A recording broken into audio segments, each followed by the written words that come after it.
नवम वर्ग के लिए संस्कृत व्याकरण के साथ उपस्थित हूं। हम आज दूसरे पाठ की शुरुआत करेंगे। यह हमारा पहला दिन है। इससे पहले हमने वर्णों के उच्चारण स्थान की चर्चा की और सबसे अंतिम बात यह थी कि हर वर्ग का अंतिम अक्षर कवर्ग का अंगो, चवर्ग का यों, टवर्ग का टवर्गीनो, तवर्ग का तवर्गीनो और पवर्ग का पवर्गीनो, इन सारे वर्णों का उच्चारण नासिका से होता है। इसी कारण से ये नासिकीय वर्ण कहे जाते हैं। लेकिन सही पूछिए तो ये वर्ण अकेले नासिका की सहायता से नहीं होते। जैसे यदि हम अंगों का उच्चारण करते हैं तो आपको अनुभव होगा कि हम कंठ और नासिका दोनों की सहायता लेते हैं। ये व्याकरण में लिखा नहीं है, लेकिन ये स्वानुभव है, ये अपना अनुभव है कि अंगों के उच्चारण में कंठ और नासिका इन दोनों की सहायता लेनी पड़ती है। इसलिए इनको आप कंठ नासिका नासिकेय वर्ण कहिए। इसके बाद तालु नासिका, जैसे यों है, इसमें तालु और नासिका दोनों की सहायता लेनी पड़ती है। आप यों का उच्चारण कीजिए तो नाक और तालु दोनों की सहायता से उच्चारण होता है यों का। फिर मूर्धा नासिका जो टवर्गी नौ है, फिर दांत नासिका जो तवर्गी नौ है और जो ओष्ठ नासिका वह पवर्गी, वह मौ है। तो इस प्रकार नासिकीय वर्ण अंगो, यों, टवर्गी नौ, तवर्गी नौ और मौ है। इसी के साथ हमारा वर्ण विचार समाप्त हो गया था। विशेष करके बच्चों, वर्ण विचार का अर्थ है वर्णों का विचार। तो व्याकरण का वह खंड जिसके अंतर्गत हम वर्णों की परिभाषा, वर्णों के भेद, उनकी मात्राएं और वर्णों का उच्चारण स्थान इत्यादि का अध्ययन करते हैं, उसे हम वर्ण विचार कहते हैं। आज हम दूसरे पाठ के साथ उपस्थित हैं और यह ऐसा पाठ है जो आप अपने बचपन से ही पढ़ते आ रहे हैं और वह पाठ है संधि। सबसे पहले हम जानते हैं कि संधि कहते किसे हैं। संधि का अर्थ होता है जुड़ना या जोड़।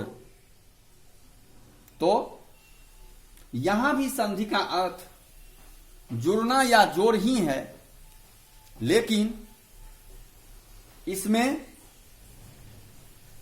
दो वर्ण मिलेंगे, लेकिन मिलने के बाद एक विकार की उत्पत्ति होगी। अर्थात दो वर्णों के मिलने के बाद एक तीसरे वर्ण का निर्माण होगा, या दो वर्णों के मिलने के बाद कोई एक वर्ण लुप्त हो जाएगा, ऐसा भी हो सकता है। तो इतनी सारी संभावनाएं होती है दो वर्णों के मिलने के बाद। और संधि के साथ ही एक और है और वह है संयोग। संयोग में दो वर्ण सीधे आपस में जुड़ जाएंगे, लेकिन विकार की उत्पत्ति नहीं होगी। तो आप इतना याद रखें कि यदि दो वर्णों के मिलने से विकार उत्पन्न होता है तो उसे हम संधि कहते हैं। लेकिन यदि दो वर्ण सीधे जुड़ जाते हों लेकिन विकार की उत्पत्ति नहीं हो तो उसे हम संयोग कहते हैं। फिर संधि के बारे में कहा गया है परः सन्निकर्षः संहिता, जिसके अंतर्गत हम कहते हैं कि दो वर्ण जब एक दूसरे के समीप आते हैं तो उनके जुड़ने से तीसरे वर्ण का निर्माण होता है, अर्थात एक विकार उत्पन्न होता है। इसी विकार को हम संधि कहते हैं। मूल रूप से ये संधि 3 प्रकार की है, स्वर संधि, व्यंजन संधि और विसर्ग संधि। आइए सबसे पहले जानते हैं कि स्वर संधि हम किसे कहते हैं। तो जब 2 स्वरों का मेल हो और उससे विकार उत्पन्न हो तो इसे आप स्वर संधि कहिए। इसको हम और विस्तार से देखते हैं तो यदि प्रथम पद के अंत में एक स्वर हो और दूसरे पद के शुरू में भी एक स्वर हो, फिर से सुन लीजिए, यदि प्रथम पद के अंत में एक स्वर हो और दूसरे पद के शुरू में भी एक स्वर हो तो इस परिस्थिति में दोनों स्वरों के मिलने से जो विकार उत्पन्न होता है उसे हम स्वर संधि कहते हैं। स्वर संधि के 5 भेद हैं, दीर्घ, गुण, यन, वृद्धि और अयादि। लेकिन कुछ विद्वान इसके अलावे पूर्व रूप संधि को भी स्वर संधि का ही हिस्सा मानते हैं। फिर व्यंजन संधि, यदि प्रथम पद के अंत में एक व्यंजन हो एवं दूसरे पद के शुरू में स्वर हो या व्यंजन हो। फिर से सुन लीजिए, यदि प्रथम पद के अंत में एक व्यंजन हो एवं दूसरे पद के शुरू में एक स्वर या व्यंजन हो तो दोनों के मिलने से जो विकार उत्पन्न होता है उसे हम व्यंजन संधि कहते हैं। उदाहरण है तत् जोर श्रुत्वा।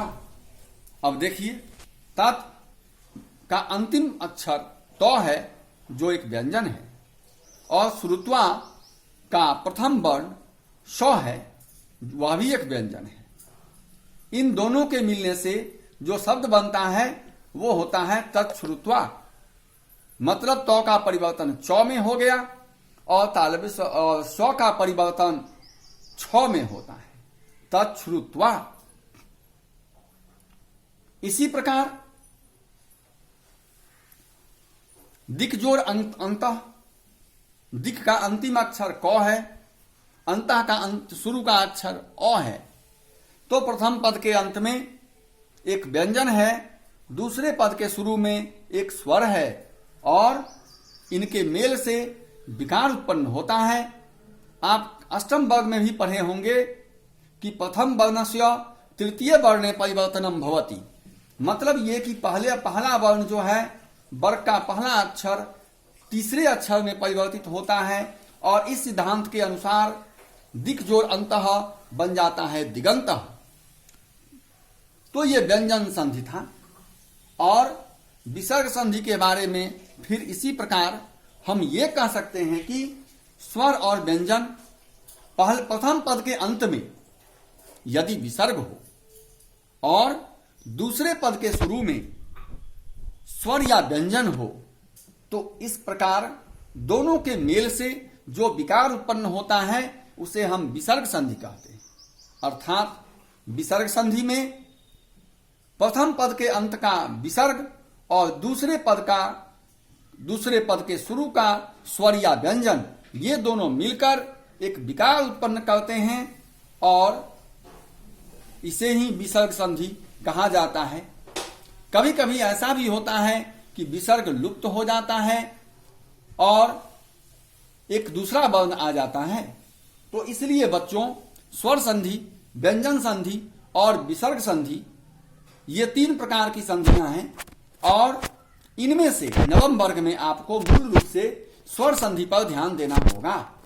10वें वर्ग में आप पढ़ने के लिए तो स्वर संधि भी पढ़ेंगे, लेकिन व्यंजन और विसर्ग संधि पर ज्यादा जोर डाला जाएगा। इन्हीं शब्दों के साथ मैं अपनी वाणी को विराम देता हूं। That's all.